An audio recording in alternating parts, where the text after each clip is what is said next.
Ouais. Alors sur l'organisation peut-être pratique, vous avez des conseils peut-être aussi au niveau du logement, transport. Ce qui est très pratique, c'est de vivre le plus proche de sa prépa. C'est-à-dire que les temps de transport, c'est finalement des temps un peu perdus. Et en fait, on peut se dire qu'on peut réaliser dans le métro et ça, mais c'est impossible. Enfin, vraiment, concrètement, le mieux, c'est d'avoir un lieu de vie où c'est vraiment où on dissocie travail et lieu de vie et qu'il soit aussi proche de la prépa. On ne perd pas trop de temps. Après, c'est pas hyper grave si on est loin de la prépa. Mais dans l'absolu, plus on est proche, meilleures sont les conditions pour justement réussir en prépa. Après, il y a quelque chose qui m'a aidé, qui a aidé quelques autres personnes, je ne sais pas si c'est vraiment généralisable, mais avoir un livre, si par exemple j'ai une matière où vous voyez que vous allez moins, avoir un livre de cours ailleurs, ça peut beaucoup du mal à comprendre le cours. Et si on a besoin d'avoir plus d'exercices, c'est quelque chose qui est vraiment très utile et qui permet de combler certaines lacunes qu'on pourrait avoir.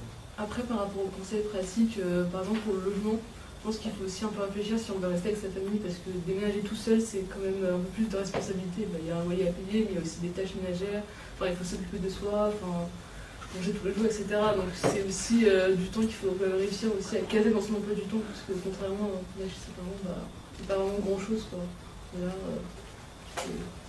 Et sur la proximité à la prépa aussi, c'est pas mal, enfin en tout cas je sais qu'on est plusieurs à venir à vélo à l'école et en fait ça aide un peu quand le soir vous sortez, qu'il est 21h et que vous avez vraiment travaillé toute la journée, là ça aère l'esprit. C'est quand on n'a pas forcément le temps d'aller courir, de faire du sport tous les jours de la semaine, venir à pied ou à vélo, c'est mieux je pense que prendre les transports. Oui, puis au niveau de l'organisation, il y a aussi une organisation de notre vie personnelle aussi, où au-delà donc des transports et de la proximité pour venir à l'école, il faut aussi revoir un peu l'hygiène de vie, où il faut se coucher à des heures raisonnables, contrairement au lycée, où vous pouvez peut-être se permettre de se coucher à 1h du matin, mais où là, c'est vraiment important de se coucher maximum 22h, 22h30, pour pouvoir en fait, garder le rythme, parce que se coucher une fois, 2h, 3h du matin, ça ne va pas avoir un grand impact spécialement, mais le faire plusieurs fois, puisque c'est un travail qui est régulier, qui est demandé, on va commencer à prendre des lacunes et être fatigué en cours en fait. Et c'est en cours qu'on suit le plus en fait ce qu'il faut apprendre. C'est-à-dire qu'en fait le travail en dehors des cours, même s'il est extrêmement important, souvent il sera dans tous les cas moins efficace que ce qu'on a retenu en cours, puisque c'est là que le professeur explique et c'est là qu'on doit comprendre au maximum une notion.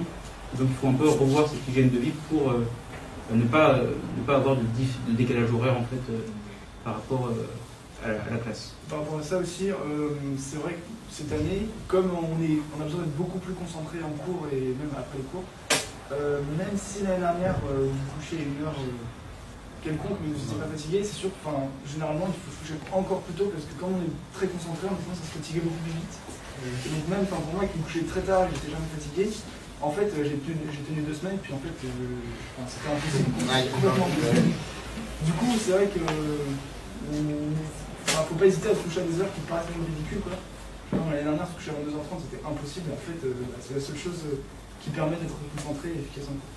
Aussi, je pense que pour tenir, c'est super important de se réserver un moment dans la journée en fait, où on ne travaille pas pour soi, pour un peu se détendre, que ce soit dans les transports ou même en dehors des transports, parce que c'est bien de travailler, mais après on ne fait pas, donc c'est super important de se prendre ce temps-là vraiment dans la journée, en dehors du week-end. On dédie une séance de sport et un terrain à côté de football, de badminton, de l'escalade, etc. Et du basket. Et donc c'est important déjà c'est un avantage du Raspail donc de proposer ça, et c'est important aussi de trouver d'autres activités peut-être à faire en dehors pour se détendre de ce travail et garder quand même certains hobbies à côté pour ne pas être que dans le travail. Et pour le sport, en fait le terrain il est tout le temps ouvert, du coup on n'est pas forcément obligé d'y aller sur les créneaux qui sont dédiés dans le peu du temps. Je sais que les garçons ils font un foot le vendredi soir, mais alors que normalement on n'a pas forcément sport le vendredi soir, donc ça aussi ça permet de faire un temps personnel. Ouais. Après, pour ce qui est juste de tous les conseils que vous allez recevoir autour de l'organisation, autour de votre travail, etc. Oui, donc il y a plein de gens qui vont vous donner des conseils, mais préparez-vous à faire toutes les erreurs possibles. Et en fait, c'est normal. Vraiment, on m'a donné plein de conseils que j'ai écouté attentivement et que j'ai trouvé très juste, mais j'ai fait tout le contraire. Vraiment. Et en fait, c'est pas si mauvais parce que du coup, vous allez vous rendre compte vous-même de ce qu'il faut faire. Donc, bon, c'est très bien d'avoir des bons conseils, etc. et d'essayer de les appliquer. Mais le vrai truc qui va primer, c'est que de vous en rendre compte vous-même, en fait, de se coucher à 3h du matin et voir que le lendemain, bah, vous n'y arrivez pas. Tous ces petits trucs que, en fait, vous allez assez vite comprendre et qu'il faut vraiment arrêter de les faire. Donc, et c'est un peu le premier mois de la prépa, c'est un truc pour ça. Enfin, évidemment, il faut se donner à fond dès le début, mais vous avez un peu cette marge d'erreur. En tout cas, à l'ASPA, il y a un peu cette marge d'erreur parce que, notamment, on revoit des notions que vous avez déjà vues au lycée, donc, enfin, le premier mois. Du coup, techniquement, vous avez un peu de marge d'erreur pour faire toutes les erreurs que vous n'êtes pas de pas faire et de ne plus les refaire, du coup, et vous allez beaucoup en apprendre.